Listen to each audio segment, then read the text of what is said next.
I didn't notice it at first. You know how it is when something becomes part of your routine, just background noise in the landscape of your daily life. But looking back now, I can pinpoint the exact moment I realized something had shifted. It was a Tuesday in late September, one of those evenings when summer was finally loosening its grip on the city and the air had that perfect temperature where you could wear a light jacket without feeling ridiculous. I was sitting on my front porch with a beer, watching the neighborhood wind down for the day. My house sits on Maple Street, which is this quiet residential road that doesn't really lead anywhere important. It's a dead end that loops back around, the kind of street where kids still ride bikes and neighbors actually wave to each other. Most people who drive down it live here.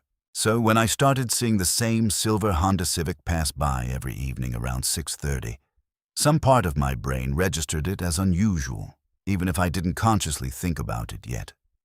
The first time I actually paid attention was when the car slowed down right in front of my house. Just for a second.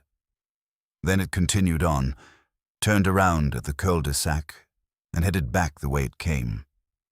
I remember thinking that was odd, but I shrugged it off. Maybe someone was lost? Maybe they were looking for an address. But then it happened again the next night. Same car, same time, same slow crawl past my house.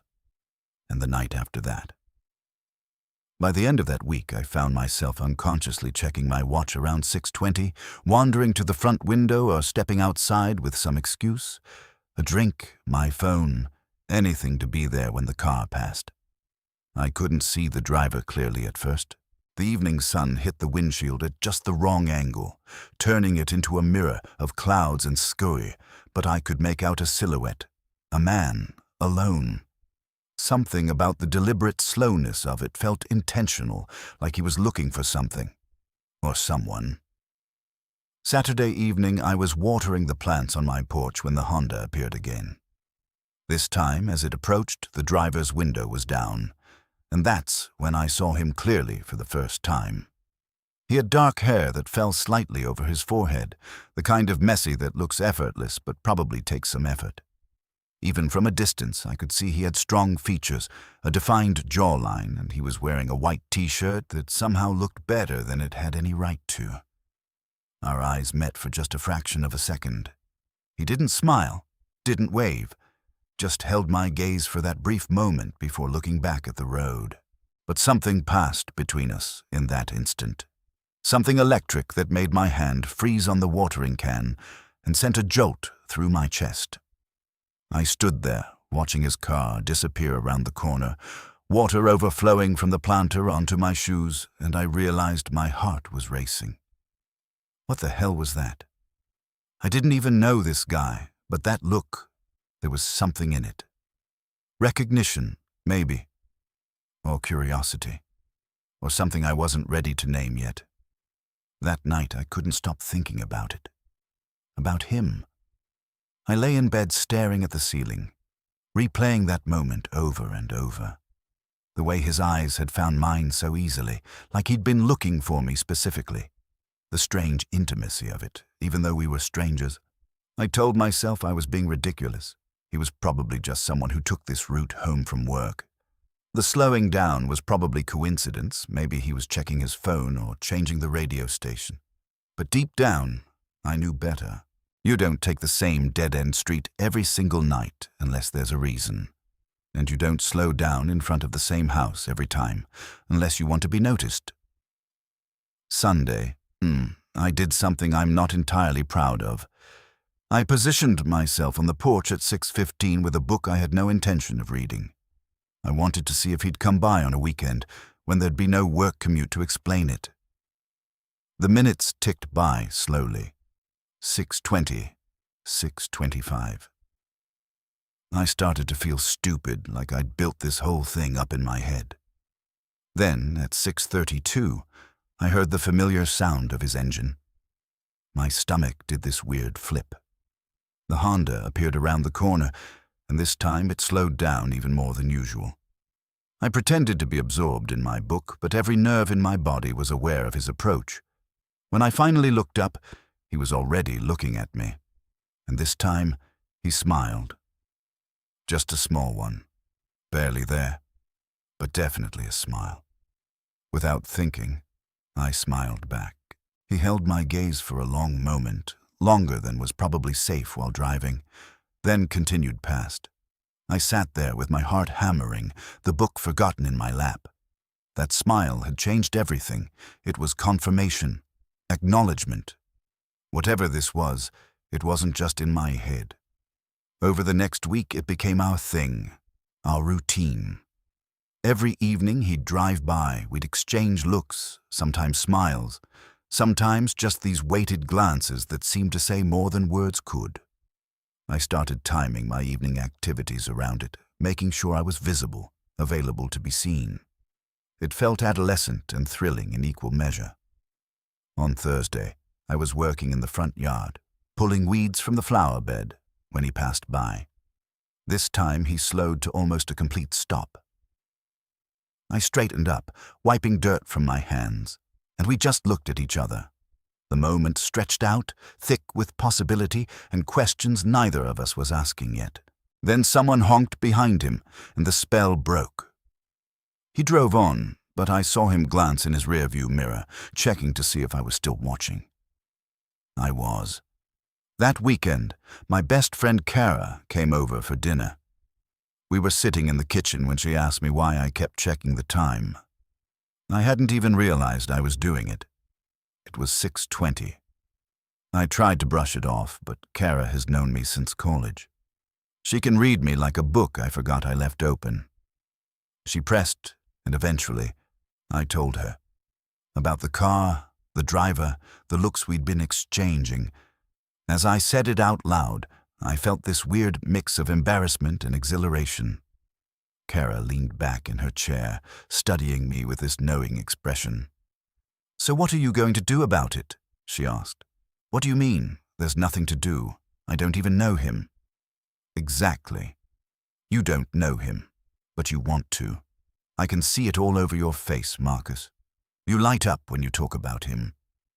Marcus, that's me. And she was right. I could feel it, this warmth spreading through my chest just thinking about him. But the thing is, I'd never really let myself go there before. I'd had relationships with women, a couple of serious ones.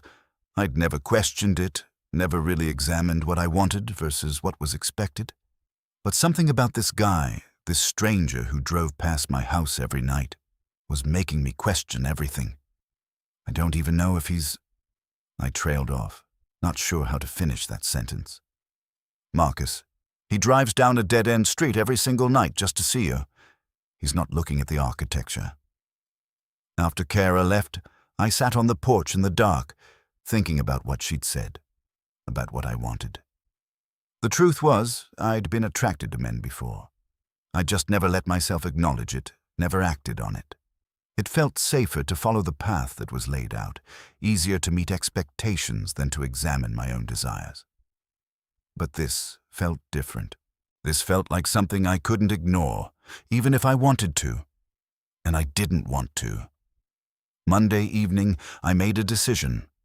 I was going to do something, say something, make some kind of move.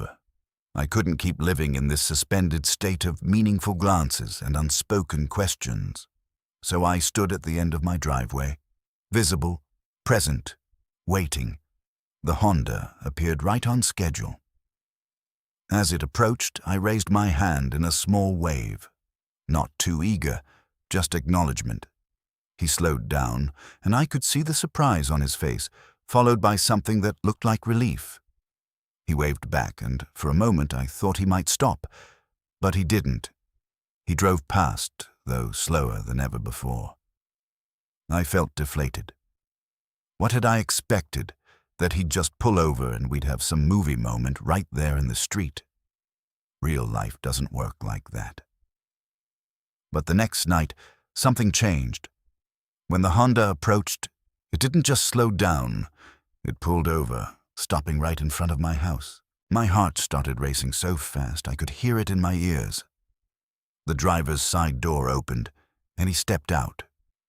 He was taller than I'd imagined, maybe 6 foot, with an athletic build that his casual clothes couldn't quite hide. Up close, I could see his eyes were this deep brown that caught the light, and he had a small scar above his left eyebrow that somehow made him more attractive, not less. We stood there for a moment, just looking at each other across the distance of my front yard. Then he spoke, and his voice was lower than I expected, warm and a little uncertain. "I'm sorry if this is weird. I'm Dashiell. I realize I've been driving past your house for a while now." Dashiell. The name fit him somehow, unusual and memorable. "Marcus," I said, walking closer. "And yeah, I noticed." He laughed, and it was a good laugh, genuine and a little self-deprecating. "I guess I wasn't exactly subtle, was I?" "Not particularly. This isn't really a through street." "No, it's not." He ran a hand through his hair, and I noticed he seemed nervous, which somehow made me feel better about my own racing pulse. "I work about 10 minutes from here. My actual route home is on Birch Street, but about a month ago, I took a wrong turn and ended up on this street. And I saw you, sitting on your porch, and I don't know. I couldn't stop thinking about it. About you, so I started coming by every night, hoping to see you again." The honesty in his words hit me right in the chest. Here was this guy, this stranger, being so vulnerable, admitting something that must have taken courage to say, and I realized I had to match that honesty with my own. "I started waiting for you," I admitted. "Every night around 6:30, I'd find a reason to be outside, just to see you drive by." His smile when he heard that was like sunrise, slow and warm and illuminating. Really. Really. We stood there in the fading light, and I felt like I was standing on the edge of something vast and terrifying and wonderful. Everything in my life had led to this moment, this choice. I could thank him for stopping by, wave goodbye, go back to my safe, predictable life. Or I could jump. "Do you want to come in?" I heard myself ask. I was just about to make dinner. "Nothing fancy, just pasta, but there's plenty." The relief and happiness on his face made my decision feel like the easiest thing in the world. I'd love that. We walked to the house together, and I was hyper-aware of everything. The way he moved, confident but not cocky. The scent of his cologne, something clean and woodsy. The fact that our hands almost brushed as we climbed the porch steps, and the electricity I felt even from that near miss. Inside, I busied myself in the kitchen while Dashiell sat at the counter, and we talked. Really talked. I learned he was a graphic designer, that he'd moved to the city 2 years ago from Portland, that he had a sister he was close to, and a cat named Pickles.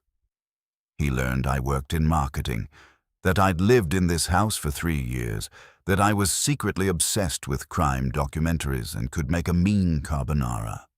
But beneath the surface of this getting-to-know-you conversation, there was something else happening. Every time our eyes met, every accidental touch as I handed him a glass of wine, every laugh we shared, it all felt charged with possibility. I was falling, I realized. Falling for someone I'd just met, but somehow felt like I'd known forever. After dinner, we moved to the couch, and the conversation shifted, became deeper. He told me about his last relationship with a guy named Peter who'd broken his heart by choosing his career over them. I told him about my ex-girlfriend Sarah, and how our relationship had felt like going through the motions, like I was playing a part instead of being myself. "Can I ask you something?" Dashiell said, his voice soft. We were sitting close now, close enough that I could count his eyelashes if I wanted to. "When you saw me that first time, what did you feel?" I thought about lying, about deflecting, but something about the way he was looking at me made honesty feel like the only option. Curious, excited, a little scared maybe, like something was starting that I didn't know how to stop, didn't want to stop. He nodded slowly, his eyes never leaving mine. I felt like I'd been looking for something without knowing what it was, and then I saw you and thought, there, That's it. That's what I've been looking for. The air between us felt thick, heavy with tension and want. I could see his chest rising and falling, could feel my own breath coming faster. We were close enough now that I could see the flecks of gold in his brown eyes, could feel the warmth radiating from his body. "Marcus," he whispered, and my name in his mouth sounded like a question and an answer, all at once. I closed the distance between us, my hand coming up to cup his face, feeling the slight stubble on his jaw. He leaned into the touch, his eyes closing for just a moment. When they opened again, they were full of want and tenderness, and something that looked a lot like the feeling blooming in my own chest. "Is this okay?" I asked, because I needed to hear him say it. "Yes," he breathed. "God, yes." I kissed him then, soft and tentative at first, just a brush of lips that sent shockwaves through my entire body. He made this small sound in the back of his throat and kissed me back, his hand coming up to tangle in my hair. The kiss deepened, became more urgent, and I felt like I was falling and flying at the same time. When we finally pulled apart, we were both breathing hard. Dashiell rested his forehead against mine, and I could feel him smiling. "I've been wanting to do that since the first time I drove past your house," he admitted. "You should have stopped sooner," I said, and he laughed, the sound vibrating through both of us. We stayed like that for a while, just holding each other, trading soft kisses and softer words. It felt right in a way nothing had ever felt right before. Like I'd been walking around with a piece missing and suddenly found it in the most unexpected place. Eventually, Dashiell had to leave. He had an early morning meeting, and it was already past 11. We stood at the door, neither of us wanting to say goodbye. "Can I see you again?" he asked, and the vulnerability in his voice made my heart ache in the best way. "Tomorrow," I suggested, maybe too eagerly, but I didn't care. His smile was answer enough. "Tomorrow. But I should probably use the front door this time instead of just driving by." "Probably," I agreed, grinning. He kissed me one more time, slow and sweet and full of promise, then walked to his car. I stood in the doorway, watching him drive away, and for the first time in my life, I felt completely, authentically myself. That night, I lay in bed thinking about everything that had happened, everything that had changed. I thought about the courage it took for Dashiell to stop his car, to be honest about why he'd been driving past my house every night. I thought about my own courage in asking him in kissing him, in letting myself feel something I'd been pushing down for years. The next day at work, I couldn't concentrate. I kept checking my phone, smiling at the texts Dashiell sent throughout the day. Small things, a funny meme, a question about what I wanted for dinner, a simple thinking about you that made my heart skip. Kara noticed, of course, and cornered me at lunch. "Okay, spill. You look like someone who just discovered coffee or won the lottery or something." I told her everything, and watching her face light up with genuine happiness for me made it all feel even more real. "I'm proud of you," she said, squeezing my hand across the table, "for being brave enough to let yourself feel this." That evening, Dashiell came over again, this time through the front door like a normal person. We cooked together, our movements in the kitchen becoming a dance of reaching around each other, stolen touches, playful bumps. We talked about our days, about nothing and everything, and it all felt so natural, so easy. After dinner, we ended up on the couch again, but this time there was no hesitation, no uncertainty. We kissed like we'd been doing it for years, like we'd invented it. His hands on my skin felt like coming home. When he whispered my name against my neck, I felt it in every cell of my body. Later, lying tangled together in the dim light of my living room, Dashiell traced patterns on my chest and asked, "What are we doing here, Marcus? I need to know this is real for you, not just some experiment." I understood his fear. I'd had similar thoughts, wondering if I was just caught up in the excitement of something new and forbidden. But looking at him, feeling the weight of him against me, the rightness of it all, I knew the truth. "This is the most real thing I've ever felt," I told him. "I'm not experimenting. I'm just finally being honest with myself about who I am and what I want. And I want this. I want you." The relief in his eyes was palpable. He kissed me again, soft and reverent, and I felt something shift and settle in my chest, like a door I didn't know was closed finally swinging open. The weeks that followed were a revelation. Dashiell and I fell into a rhythm, spending most evenings together, learning each other in all the ways that matter. I learned he was terrible at remembering to do laundry, but amazing at back rubs. He learned I was obsessively organized, but couldn't cook rice to save my life. We learned each other's bodies, each other's hearts, with a tenderness that sometimes overwhelmed me. Coming out to my family was harder than I expected, and easier than I feared.